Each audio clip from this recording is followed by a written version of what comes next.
È stata una giornata importante per la città, ma credo per l'intera regione e forse anche tutto il paese Italia, perché questa nuova idea, questo nuovo corso, credo che possa diventare uno strumento utile nei momenti in cui ci si troverà, e capita sempre più spesso, a decidere in velocità e in qualità, facendo le scelte giuste. Taglio del nastro a Palazzo Fantoni per UniUd Resil Hub, la nuova scuola laboratoriale di alta formazione dell'Università di Udine dedicata alla resilienza e allo sviluppo sostenibile.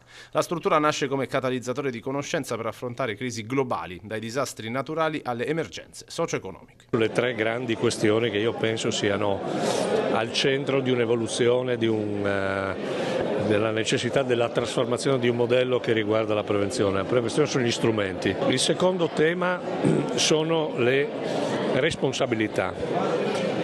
C'è una differenza fra i tempi di pace e i tempi di guerra. L'ultimo tema è l'approccio alla prevenzione. Noi abbiamo competenze di grande rilievo, ma queste competenze di grande rilievo non possono essere lavorare in compartimenti stagni, in silos. La scuola unirà rigore scientifico e pratica sul campo. L'attività debutta con il corso intensivo per Resilience Officer.